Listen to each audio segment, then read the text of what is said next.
So I'm going to be reviewing The Artist's Complete Guide to Drawing the Head by William Maughan, and this is actually not a water media book, and for people who paint in watercolor, they're going to have to learn how to go back to dry media so they can learn how to do certain things like chiaroscuro and find the values and stuff like that. I actually really like this book.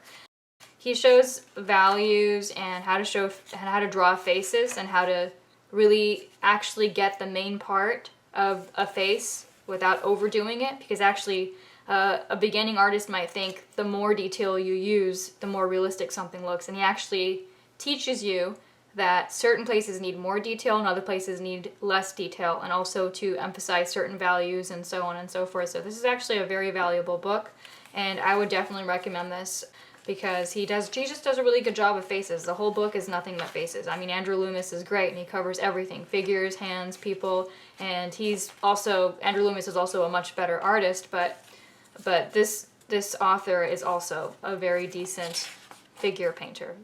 I mean, more than very decent, an excellent figure painter, and he does a great job of showing you how to do this. And if you are overwhelmed by using wet media, then you can go back to dry media, charcoal, and pastels, and just learn how to draw realistically before you move on to a challenging medium like watercolor.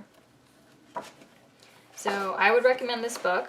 I think it's an excellent resource for learning how to draw realistic heads, male, female, or even fantasy, because that's actually one thing I forgot to show you, is that he actually does some really cool, grotesque things at the end that you would find in like fantasy and science fiction, because of course this is for people who want to do this for movies or comic books or graphic novels or, you know, any of that. So excellent resource, The Artist's Complete Guide to Drawing the Head by Will Maughan.